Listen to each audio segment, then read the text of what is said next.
참 코로나 바이러스로 인해서 저의 삶의 여러 부분들이 참 많이 변하고 있다는 생각들이 듭니다. 요즘은 악수 안 하고 발악수 하던데요. 발악수 혹시 아세요? 발로 이렇게 치는 발악수를 하기도 하고, 이제 이것도 안 한대요. 이것도 안 하고 발로 이렇게 툭툭 이렇게 치는 발악수를 한다는 이야기도 있고요.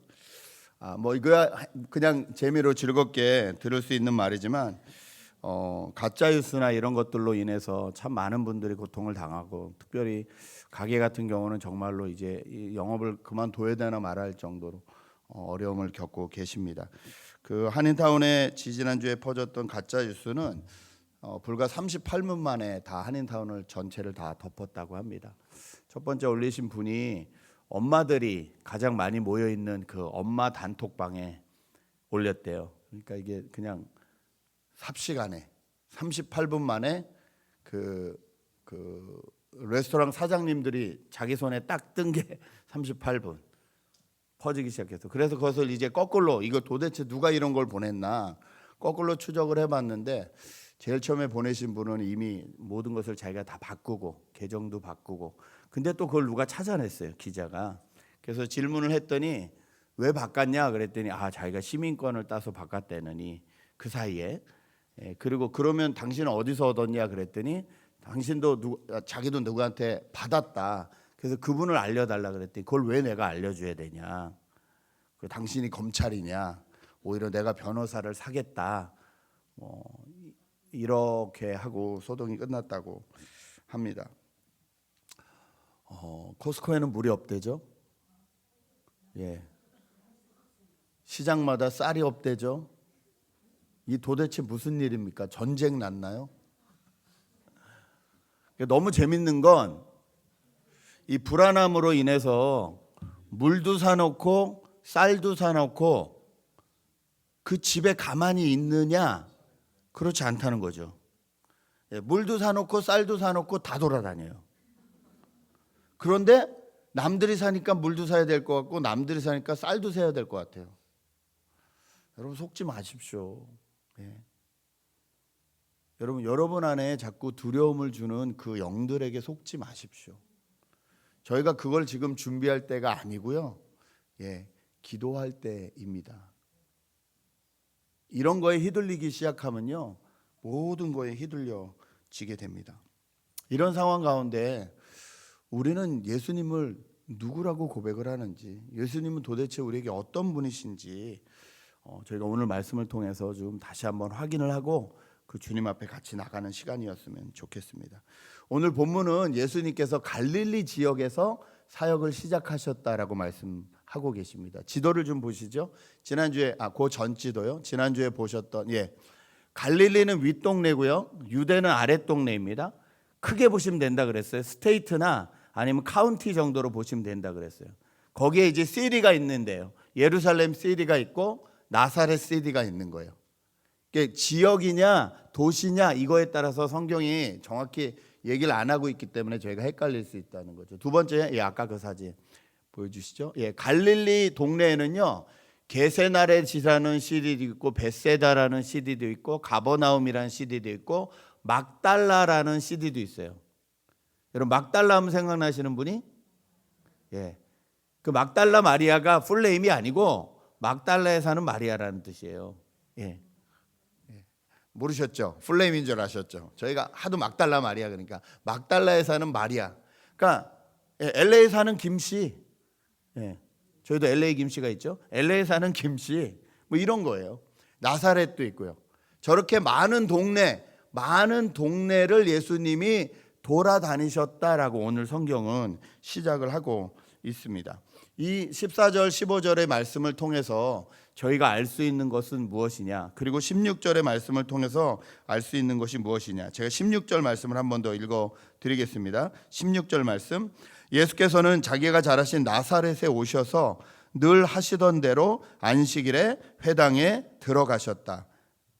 그는 성경을 읽으려고 일어서서.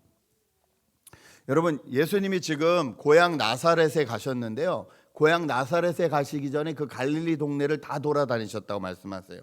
그 갈릴리 동네를 돌아다니면서 여러 회당에서 가르쳤다고 말씀하세요.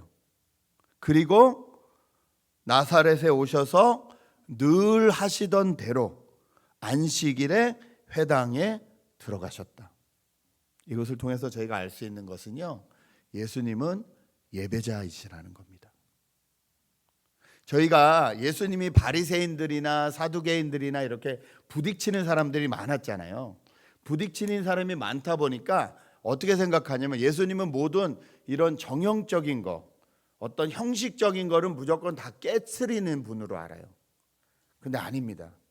예수님은 유대인으로 태어나셔서 유대인의 남자로서 안식일마다 회당에 들어가셨습니다. 지금 말로 하면 주일마다 교회 가셨다는 얘기예요. 여러분, 회당과 성전이 어떻게 다르냐면요, 성전은 이스라엘 전체에 하나밖에 없어요. 예루살렘에. 그렇죠? 회당은 왜 생겨났냐면 처음에 이스라엘 성전이 있을 때는 회당이 없었는데 나라를 잃습니다. 구약에. 그렇죠? 이스라엘이 나라를 잃고 다 퍼졌잖아요. 유대인들이 퍼졌을 때 포로로 간 바벨론에서도 또는 저 위에 동네에서도 각자 하나님을 섬겨야 되는데 어떻게 섬기는지를 몰랐어요. 그러니 그걸 아는 사람들이 모이기 시작했고 그 작은 모임들이 유대인의 정체성을 지키고 하나님을 예배하는 장소로 사용되기 시작했어요. 거기가 회당입니다. 그리고 그 회당에는 랍비라는 분이 계셨어요. 지금도 유대인은 회당이 있고 시나고그라 그러죠. 랍비가 있습니다. 지금은 이제 랍비가 지금 그때 랍비랑 전혀 달라요. 그때 랍비는요, 하나님의 말씀을 하나님의 말씀이 다 갖고 있지 않았거든요. 여기서도 보면 알다시피 그 랍비, 그 유대 그 회당에 두루마리로 된 구약 성경 하나 갖고 있으면 대단한 거였어요. 그거를 보관하고 그거를 또 쫙 펴놓고 다른 종이에 옮겼어요. 보관하기 위해서. 그런 일들도 했고요. 또 그 말씀을 많이 접하다 보니까 말씀을 나누기도 했고 가르치기도 했던 사람을 랍비라고 합니다. 성경에 보면 예수님을 랍비어라고 부르는 장면이 자주 나와요. 무슨 말이냐면 예수님도 그 일을 감당하셨다는 거예요. 여러분, 저희가 분명히 알아야 될 건요, 예수님이 예배자셨다는 거예요. 예수님도 주일 예배에 참석하셨다. 잊지 마십시오. 요즘은 신학생들도 스타벅스에서 이어폰을 끼고 혼자 예배를 드린다고 합니다. 실제로 있었던 일이에요.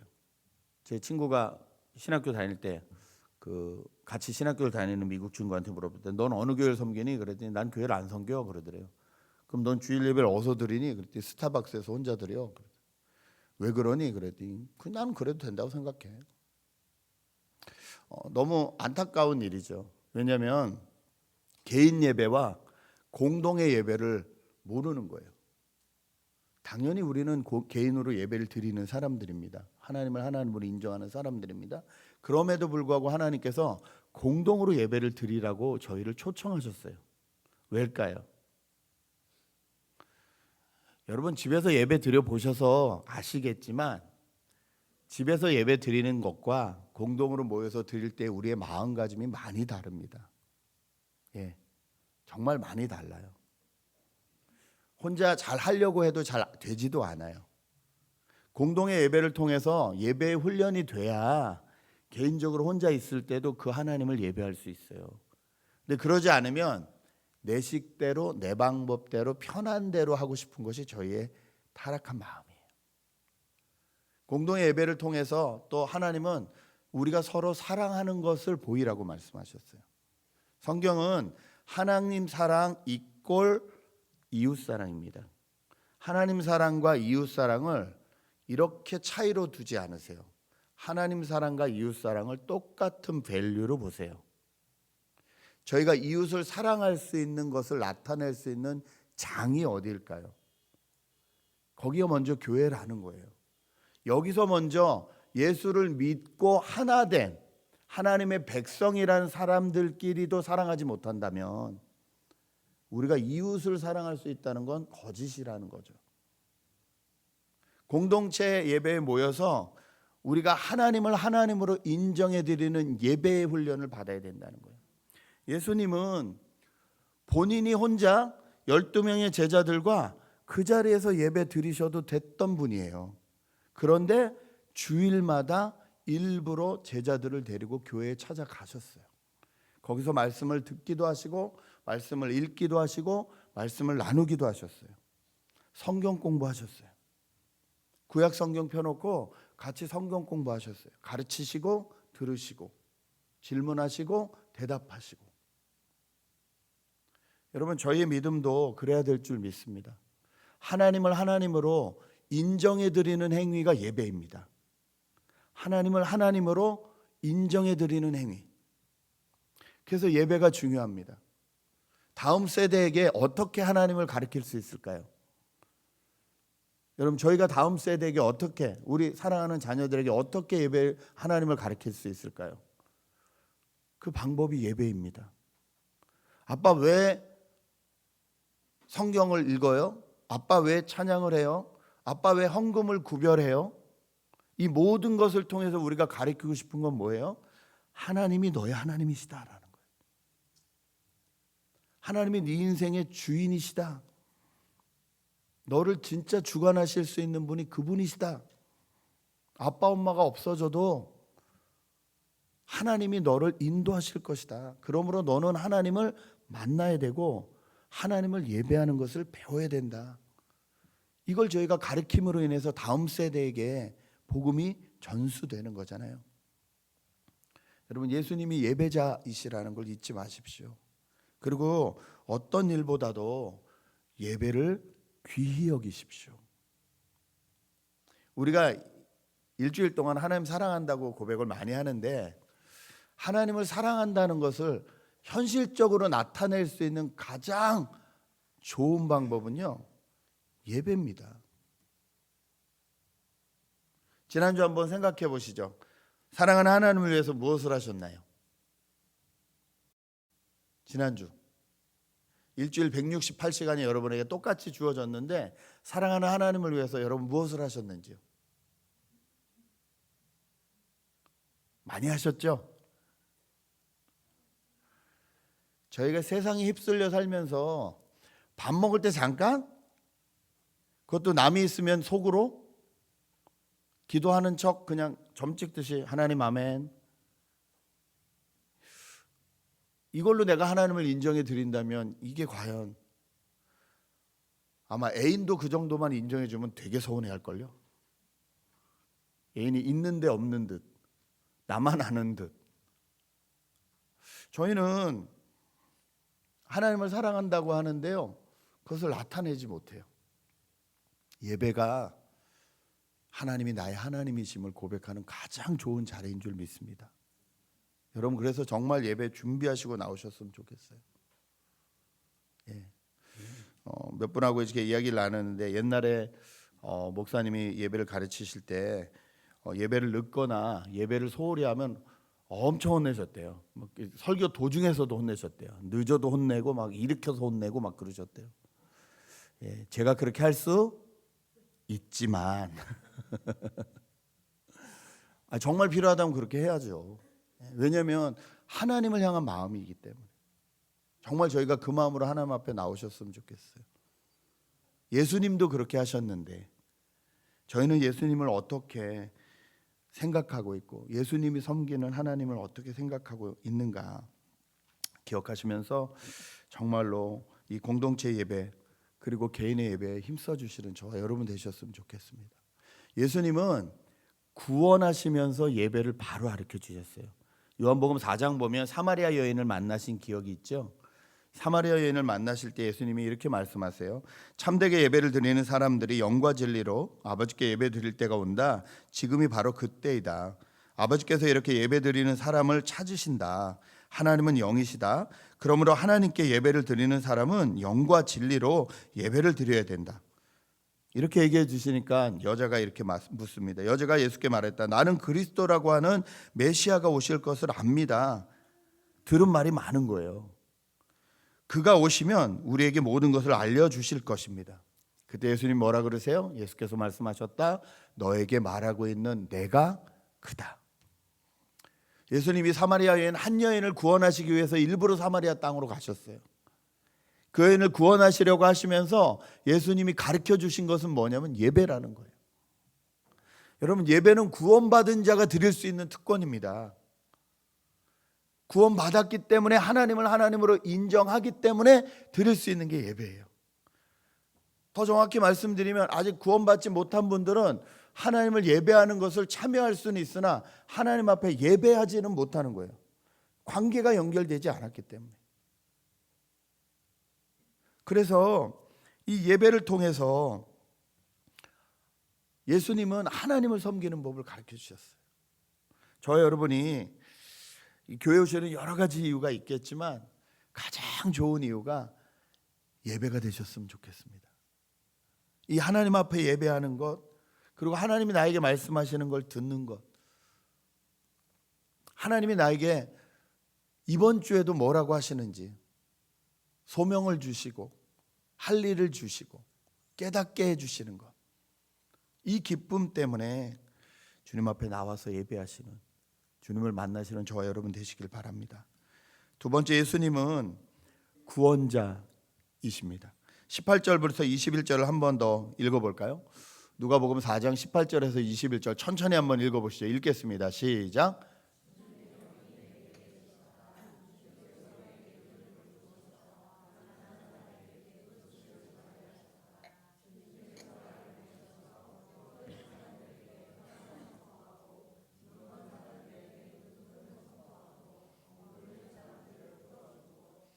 주님의 은혜의 해를 선포하게 하셨다. 아멘. 이 말씀은 이사야서 61장 1절 2절 말씀입니다.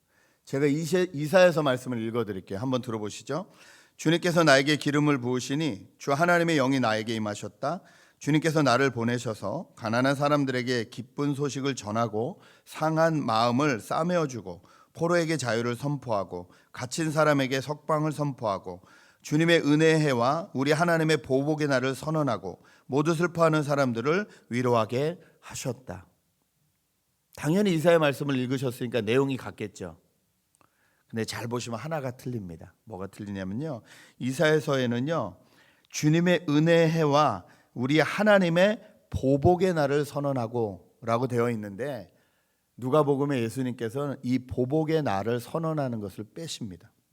왜냐하면 지금 예수님이 오신 것은 심판하러 오신 것이 아니기 때문입니다. 구원하러 오셨다는 거예요. 가난한 사람들이 기쁜 소식을 듣고 상한 마음이 싸매어지고 포로가 자유를 얻고 갇힌 사람이 석방되고, 기쁜 소식이잖아요. 이 기쁜 소식, 은혜해, 성경이 말하는 희년, 모든 것이 다시 리셋되고 자유를 얻는 그날을 선포하기 위해서 오셨다는 거예요. 그러므로 예수님은 지금 구원받을 때다, 지금이 구원받을 때다, 지금이 은혜의 날이다, 지금 예수님을 만나야 된다라고 고향 나사렛 회당에 서셔서 고향 사람들에게 말씀하시는 거예요. 그런데 그 사람들의 반응은 어땠을까요? 22절 보니까 이렇게 말합니다. 사람들은 모두 감탄하고 그의 입에서 나오는 그 은혜로운 말씀에 놀라서 이 사람은 요셉의 아들이 아닌가 하고 말하였다. 다시 말해서 가르침은 놀라운데 너는 우리가 기저귀 차고 다닐 때부터 봤던 그 요셉의 아들 아니냐. 예수님을 구원자로 인정하지 않아요. 예수님은 이사야서 61장의 말씀이 지금 이루어졌다라고 말하고 있는데 받아들이지 않아요. 여러분에게 예수님은 어떤 분이신지요? 너무 어렸을 때부터 들어서 익숙하신 분이신지요? 그리스도이신지요? 메시아이신지요? 진짜 나의 삶의 주인이신지요? 아니면 그냥 세상 사람들이 말하는 대로 영적인 스승? 그 정도이신지요? 여러분, 현대인들은 당장 눈앞에 보이는 문제를 해결하는 것에 익숙합니다. 그리고 그 문제를 빨리 해결해야 된다고 생각합니다. 예를 들어 이런 거죠. 심리적인 문제가 있으면 내가 카운셀링을 좀 받아봐야 되는 것 아닌가? 재정적인 문제가 있으면 이 내 재정적인 문제를 도와줄 만한 어떤 펀드 매니저나 어느 재정에 대한 상담가를 좀 만나야 되는 것 아닌가? 인간관계에 문제가 있으면 이 인간관계를 잘 다루는 그런 선생님이나 이런 방법을 좀 배워야 되는 것이 아닌가? 이렇게 항상 생각합니다. 그런데 문제는, 그런 문제들은 반복해서 거듭 계속 나에게 일어난다는 거예요. 그게 한 번만 일어나는 문제가 아니라 반복해서 거듭 일어나는 문제라는 거예요. 그래서 당장 그 문제를 해결한다 그래서 그 다음에 또 그 문제가 오지 않나? 그러지 않는다는 거예요. 계속 반복되죠. 근데 교회 와서도 저희가 듣고 싶은 건 뭐냐면요, 오늘 나에게 있는 문제, 우리 집에 오늘 지금 있는 문제, 이 문제를 어떻게 하나님 앞에 해결받을 수 있을까? 이 생각을 한다는 거예요. 그래서 오늘 이 나사렛에 모인 사람들이 뭐라고 했냐면요, 저 가버나움이나 딴 동네에서는 기적과 기사를 많이 베풀었다며 그거 좀 한번 보여주지. 그러니까 예수님이 오셔서 예수님이 하시고 싶은 말씀과 그 나사렛에 모여있는 사람이 듣고 싶은 게 전혀 달랐어요. 여러분, 교회에서 어떤 메시지를 듣기 원하십니까? 하나님이 당신을 사랑하십니다. 하나님이 이번 주에도 축복해 주실 것입니다. 축복을 더 잘하실 수 있도록 헌신을 좀만 더 하시면, 헌금을 좀만 더 내시면, 헌금봉도 들고 흔들어 기도하며 누르고 꽉꽉 채워 주실 줄 믿습니다. 그러면 아멘 소리 3배 커지잖아요. 왜 그런 일이 일어날까요? 그걸 기대하기 때문에요. 왜 말도 안 되는 모습으로 모여 있는데 거길 계속 갈까요? 내 마음속에도 그걸 기대하기 때문에요. 여러분, 이 예수님의 메시지, 이사야서에 써 있는 이 메시지를 가만히 들어보세요. 가난한 자가 있다는 거예요. 포로가 있다는 거예요. 억눌린 사람이 있다는 거예요. 병든 사람이 있다는 거예요. 심리적으로, 정신적으로, 경제적으로, 육체적으로 눌려있는 모든 일들이 있다는 거예요. 그러면 이 일들은 왜 일어나는가를 먼저 생각해야 돼요. 그래야 이 근원을 치료할 수 있어요. 예수님은 뭐라 그러세요? 이것들이 다 오늘 자유하게 될 거다 얘기하세요. 오늘 자유하게 될 거다. 그러면서 이 말씀이 오늘 너희 앞에서 이루어졌다 이렇게 얘기하세요. 무슨 말씀이세요? 예수님이 이 문제를 해결하셨다는 거예요. 예수님이 이 모든 문제를 구원하셨다는 거예요. 네, 그렇습니다. 예수님은 이 모든 문제의 근원을 뿌리 뽑으셨습니다. 그게 뭡니까? 죄의 문제입니다. 여러분, 이 땅 가운데 가난이 왜 일어날까요? 죄의 문제입니다. 이 땅 가운데 억울함이 왜 일어날까요? 죄의 문제입니다. 이 땅 가운데 포로됨이 왜 일어날까요? 죄의 문제입니다. 어떤 죄입니까? 내 중심이 죄입니다. 내 중심적인 사고. 햄버거가 만들어진 지 2시간밖에 안 됐지만 저걸 먹다가 홈레스나 누가 술을 하면 우리 회사가 더 어려워지기 때문에 저건 먹이면 안 되고 폐기해 버려야 된다. 이런 법이 생겨버렸잖아요. 뭐 때문에요? 내 중심적. 그래서 가난한 사람이 넘치는 거예요. 사람이 사람을 왜 사고 팝니까? 내 이기심 때문이에요. 이런 모든 문제의 근원에는 내 이기심이라는 죄가 숨어 있어요.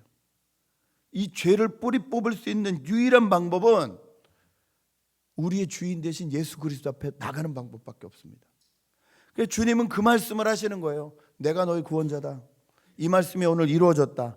다시 말해서 내 앞에 돌아오고 자기 중심성을 내려놓고 하나님을 주인으로 모심으로 인해서 참된 구원을 누려라. 이게 온 인류가 같이 사는 방법이다. 이 말씀을 해주시는 겁니다. 여러분, 예수가 구원자이심을 믿으시기 바랍니다. 예수가 유일하게 여러분의 죄의 뿌리를 뽑으실 수 있는 유일하신 분이심을 믿으시기 바랍니다. 이 문제가 해결돼야 다른 문제가 해결됩니다. 아무리 위에 나는 열매들 그날 걷어봐야 소용없어요. 뿌리에서 또 자라요. 또 자라요. 내 중심성이라는 이 죄, 이걸 뿌리 뽑지 못하면 다 죽습니다. 지난주에 한 친구의 간증을 들었습니다. 청년인데요. 이민 와서 부모님이 열심히 사셨는데 참 생활이 쉽지 않으셨어요. 아들이 하나 있었는데 아들이 공부를 잘해요. 초등학교 고학년이 됐는데 얘가 공부를 너무 잘하니까 엄마 아빠가 무슨 생각을 했냐면 얘한테 올인을 해야겠다 생각을 하셨어요. 그래서부터 모든 학원과 모든 액티비티를 다 시켰어요. 카누까지 했대요. 카누. 목표는 오직 아이비리그입니다. 뭐 다 이게 액티비티 이런 게 다 나중에 대학 갈 때 좋다고 하니까 없는 살림에 돈 벌어오는 거 반 이상을 학원비와 모든 거에 다 올빵을 한 거예요. 얘가 중학교 때는 잘 따라갔는데 고등학교 때 가보니까 그것도 너무 경쟁 있는 고등학교를 가니까 너무 힘든 거예요. 애가 맨날 자살 충동을 느끼는 거예요. 왜? 난 하나 틀렸는데 쟤는 다 맞아버리니까. 그러다가 이 친구가 10학년 때 그만 자기를 놔버렸어요. 엄마한테 학교 간다 그러고 학교 안 가고, 시험 잘 봤다 근데 시험 엉망 보고 놔버렸어요. 근데 그게 얼마 오래 갑니까? 학교에서 연락하고 걸렸어요. 보니까 이미 아이비리그는 갈 수 없는 강이에요. 학점 관리가 하나도 안 돼요. 그 잘하는 고등학교에서 애가 그렇게 됐으니. 자기의 모든 인생을 아들에게 걸었던 엄마가 알아 누웠습니다. 먹지도 않고 죽겠다. 나는 이제 미국에서 살 희망이 없다. 그 집안이 천국이겠습니까? 다 지옥인 거예요. 자식도 지옥, 부모도 지옥. 감사한 건 그렇게 누워있던 어머니를 인도하신 분이 계셨어요. 우리 하나님 앞에 소원이라도 빌어와라. 교회를 가셨어요. 교회를 가시면서 말씀을 들으셨어요. 처음에는 하나님 우리 아들 마음 좀 돌이켜주세요 이렇게 기도하셨겠죠. 하나님의 말씀을 듣다가 이건 아들의 문제가 아니라 자기의 문제임을 발견하셨어요. 나는 내가 성공하지 못한 미국 생활을 자식한테 성공시켜서 대리 만족을 받으려고 하는구나. 이 마음이 나도 죽이고 내 자식도 죽인구나 라는 것을 깨닫게 되셨어요. 이분이 구원을 받으셨어요. 그리고 자식을 내려놨어요. 정말로 내려놨어요. 자식을 내려놓고 나니까 관계가 좋아졌어요. 관계가 좋아지고 나니까 애가 다시 공부를 해요. 그래서 원래 저희가 원하는 건 그래서 아이비리그를 갔다 뭐 이런 거겠죠. 아니요, 못 갔어요. 못 갔지만 UCLA에 나와서 공부 잘해서 좋은 직장에 취직해서 지금 어머니 아버지와 함께 열심히 신앙생활하는, 그 교회에서도 청년 리더를 하고 있는 청년이 되었다고 합니다. 여러분, 이 어머니가 자기 중심성에서 벗어나지 못했다면 그 가정은 어떻게 됐을까요? 자식 잘 되려고 하는 건데, 그렇죠? 자식 잘 되라고 하신 거잖아요. 그런데 그건 자식이 원하는 길이 아니었다는 거예요. 자기 중심성을 내려놓지 않으면 사랑하는 사람들마저 죽일 수 있는 게 저희라는 거예요. 내가 이런 존재임을 깨닫고 주님 나를 도와주십시오라고 나가는 사람이 구원받습니다. 그래서 우리는 언제나 매일 구원자 되신 예수 그리스도가 필요합니다. 안 그러면 내 중심으로 살아요. 내 중심으로 남편을, 내 중심으로 아이들을, 내 중심으로 어떤 사람들을, 환경을, 직장을, 돈을 뭐든지 내 중심으로 다스리고 싶은 내 마음이 있거든요. 이 자기중심성이라는 죄에서 내려놓고 날마다 자유할 수 있는 은혜, 이 은혜는 구원자 되신 예수 그리스도를 만나야 될 줄 믿습니다. 여러분, 정말 예수 그리스도를 구원자로 고백하시는지요? 마지막으로 우리가 볼 수 있는 건 예수님은 통치자시라는 겁니다. 23절에서 30절을 한번 보실까요? 23절에서 30절 보면 예수님은 구원하시고 다스려 주시기 위해서 이 땅에 오셨는데, 나사렛 사람들은 내 병이나 고쳐라, 무슨 말이냐면 너나 스스로 돌볼 수 있냐는 거죠. 그리고 가버나움에서 했다는 일들을 여기서도 보여달라는 거예요. 기적과 기사를 한번 베풀어 보라는 거예요. 전혀 예수님을 믿으려고 하지 않아요. 하나님을 믿는다고 교회에 모인 사람들인데 하나님이 보내신 메시아 예수 그리스도를 인정하지 않아요.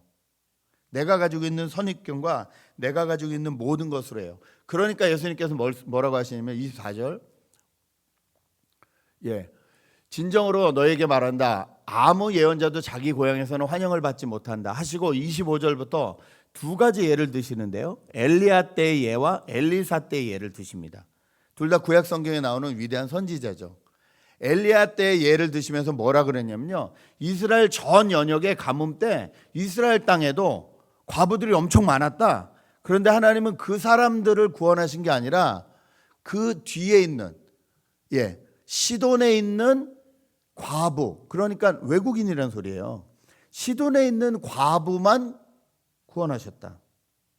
엘리사에게도 뭐라고 하냐면, 이스라엘 안에 문둥병 걸린 사람이 얼마나 많겠냐. 그런데 이스라엘에 있는 문둥병자 하나도 고치지 않고 오히려 저 위에 시리아에 있는 나아만 장군만 하나님이 고치신 기록이 있다, 이 말을 해줬어요.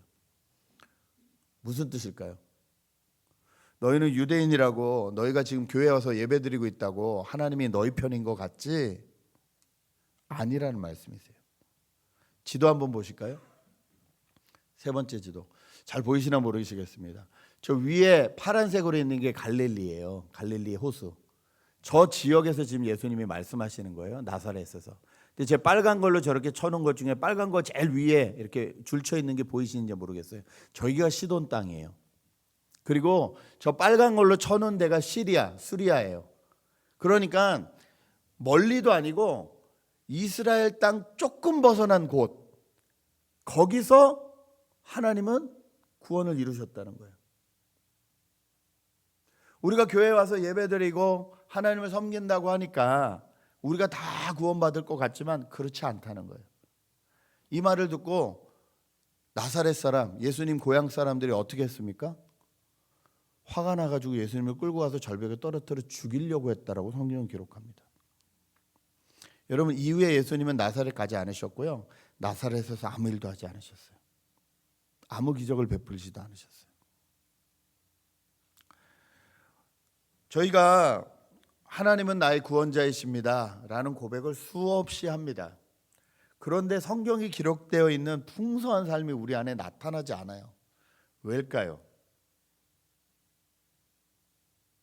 예수님을 구원자라고만 필요하다고 생각하기 때문이에요. 무슨 말이냐? 제일 중요한 게 마지막 날 이제 천국 가는 거, 저기 장소적인 생각을 자꾸 하니까 예수님 믿고 구원받으면 되지. 여기서의 생활 모든 것은 내가 내 뜻대로 하면 된다고 생각을 해요. 아직도 그래요. 그래서 그 안에서 자유함이 없어요. 여러분, 정확히 말씀드릴게요.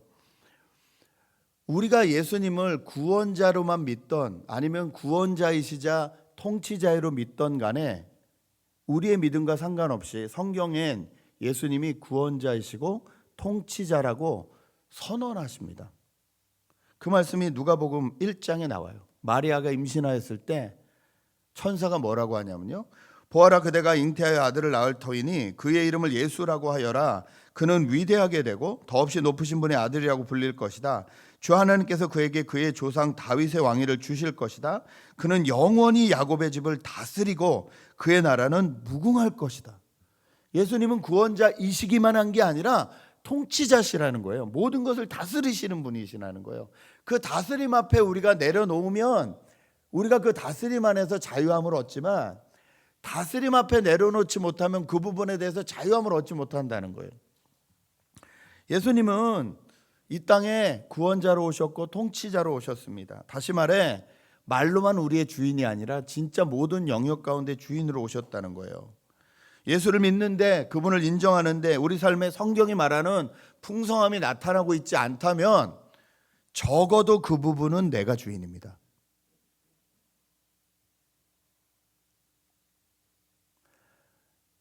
내가 불안해하는 그거는 실은 내가 다스리고 있는 거예요. 여러분, 재정적인 문제로 항상 불안하십니까? 여러분, 여러분이 잡고 계실 거예요. 통치 대신 주님 앞에 내려놓지 않으셨을 거예요. 자식 불안하십니까? 통치자 대신 예수 그리스도 앞에 내려놓지 않으셨을 거예요. 이거 착각하시면 안 돼요. 내려놓는다니까 하나님 다 알아서 하실 거예요. 그리고 부모로서 해야 될 의무는 안 하고 애들 던져놓는 걸 이걸 내려놓다고 생각하면 안 돼요. 그거 아니에요. 아까도 말씀드렸듯이 자식을 향한 욕심과 모든 것을 하나님 앞에 맡기고 있냐는 거예요. 이 아이의 미래를 하나님 앞에 맡기고 있냐는 거예요. 아니면 내가 만들고 싶은 뭐를 가지고 있냐는 거예요. 내가 불안해하는 그건 내가 붙잡고 있는 거예요. 물질에서 자유하지 못하든 관계에서 자유 못하든 주변 시선에 자유하지 못하든 자유함을 얻지 못하는 그 부분은 내가 붙잡고 있는 부분입니다. 그런데 성경은 전혀 반대의 세상을 얘기하시거든요. 여러분, 세상에선 돈을 많이 모은 사람을 부자라고 말합니다. 그런데 성경은 뭐라고 말합니까? 하나님 나라와 의를 위해서 많이 쓴 사람이 부자라고 얘기를 하십니다. 여러분은 부자이십니까? 성경에선 높은 곳에 올라가고 출세해야 성공했다고 말합니다. 그런데 예수님은 낮은 곳으로 내려가라고 말하십니다. 그리고 너희가 낮은 곳으로 내려갈 때 내가 너를 인정하겠다고 말씀하십니다. 여러분은 성공하신 분들이십니까? 세상 나라와 하나님 나라는 정반대의 기준을 가지고 있습니다. 저희가 이 세상 나라에 살지만 세상 나라의 백성이 아닙니다. 세상 나라에 살면서 하나님 나라의 백성입니다. 그러므로 하나님 나라의 통치 안에 들어가야 우리에게 자유가 있다는 거예요. 성경이 말씀하시는 자유가 우리 안에 주어진다는 거예요. 그 자유를 우리에게 허락하여 주시기 위해서 성령을 보내셨다 말씀하십니다. 여러분, 성령님은 절대 저에게 너 이거 해 저거 해 라고 말씀하지 않으세요. 성령님은 가르쳐 주시고 기다려 주세요. 언제까지요? 그 주도권을 우리가 내어드릴 때까지, 통치권을 내어드릴 때까지. 내어드리면 그때부터 일하세요. 나사렛 사람들처럼 왜 내가 원하는 것을 해주지 않냐고 자기 주도권을 주장하는 사람들이 아니라 하나님 이 땅에 살면서 하나님 나라 백성답게 살고 싶습니다. 내가 아직도 붙들고 있어서 불안한 것을 다 내려놓고 주님이 저를 자유하게 해주시기를 원합니다. 이렇게 기도하시면서 예수 그리스도 앞에 나가시는 저와 여러분 되셨으면 좋겠습니다. 예수님은 예배자셨습니다. 예수님은 구원자이시고요, 예수님은 통치자이십니다. 이 예수님을 만나시고 코로나 바이러스가 됐던 그 어떤 것이 되었던 간에 이 예수님 앞에 내가 어떤 믿음을 가지고 있는지 고백하시면서 이번 한 주도 자유하시는 저 여러분 되시길 주님의 이름으로 축복합니다. 같이 기도하겠습니다. 한번 통성으로 기도하죠. 나는 예배자로서 어떻게 하나님 앞에 날마다 예배를 드리고 있는지, 이 주일 예배는 어떻게 준비하고 나오고 있는지, 나는 구원자 되신 예수 그리스도를 어떻게 고백하고 있는지, 내가 하나님께 아직도 통치권을 내어드리지 못한 부분이 무엇인지 한번 고민하면서 같이 기도했으면 좋겠습니다. 함께 기도하시겠습니다. 아버지 하나님, 은혜를 감사합니다. 하나님, 주님,